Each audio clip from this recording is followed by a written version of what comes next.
presiden dari Partai Nasdem, Anies Rashid Baswedan, digadang-gadang bakal menguasai Jawa Barat. Bahkan Partai Keadilan Sejahtera alias PKS yang juga mengusung Anies Baswedan sesumbar bisa menang telak 80% di Pilpres 2024 mendatang. Bukan tanpa alasan PKS berani menyatakan hal tersebut. Diketahui mantan Gubernur DKI Jakarta tersebut, Anies Baswedan, di Pilpres 2024 mendatang diusung Koalisi Persatuan untuk Perubahan, yang di dalamnya terdapat Partai Nasdem, PKS, dan juga Demokrat. Partai Koalisi Percaya Anies Baswedan ini diyakini memperoleh 80% suara di Jawa Barat nanti. Klaim perolehan suara tersebut disampaikan Sekretaris Umum DPW PKS Jawa Barat Ridwan Sholihin pada Senin 29 Mei 2023. Ridwan menyebutkan bahwa pihaknya dapat meraih 80% suara untuk pengusungan calon presiden Anies Rashid Baswedan tersebut. Mohon doanya karena totalitas kita, kemenangan PKS di Jawa Barat ini berdampak pada kemenangan di tingkat nasional nanti. Dulu kita waktu 2018 kita baru 60%, itu pun kita tidak menang di tingkat nasional. Artinya Jawa Barat ini harus 80% Anies Baswedan menang. Mudah-mudahan bisa tercapai, ujar Ridwan. Untuk meraih hal tersebut, PKS di Jawa Barat juga sudah memiliki narasi Jabar Putih. Hal itu berkaitan dengan sebagaimana agar Jabar ini putih secara ideologis dan putih secara politis. Namun selain itu, dia menjelaskan akan melipat gandakan kursi dari mulai tingkat pusat, provinsi, dan daerah di Jawa Barat nanti. Dengan demikian, hal tersebut merupakan salah satu langkah agar PKS bisa menang. Partai kita di pusat 26 kursi, untuk Jawa Barat dan 13 jadi 26 kursi. Provinsi kita 21 kursi sekarang, target 42 kursi di tahun 2024. Dan di kabupaten kita ada 177 kursi dan insya Allah menjadi 334 kursi.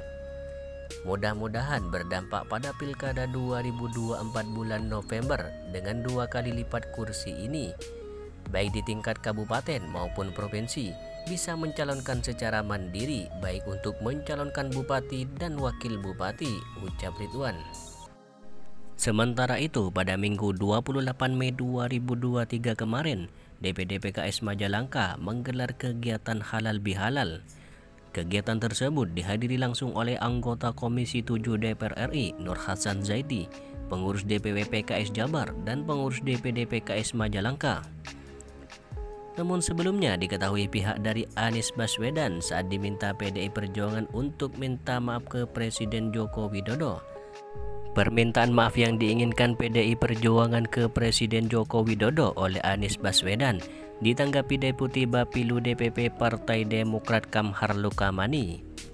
Dia mengatakan bahwa tidak ada yang salah atas baca pres dari Koalisi Persatuan untuk Perubahan tentang data pembangunan jalan. Sebagaimana diketahui bahwa mantan Gubernur DKI Jakarta itu membandingkan pembangunan era Susilo Bambang Yudhoyono dengan Presiden Joko Widodo. Menurut Kamhar Lukamani bahwa data yang disampaikan Anies Baswedan berdasarkan Badan Pusat Statistik, sehingga dia mengklaim tidak ada yang salah dan apa adanya. Kutipan data BPS yang disampaikan Mas Anies tidak ada yang salah. Data yang tersaji dari BPS seperti itu adanya.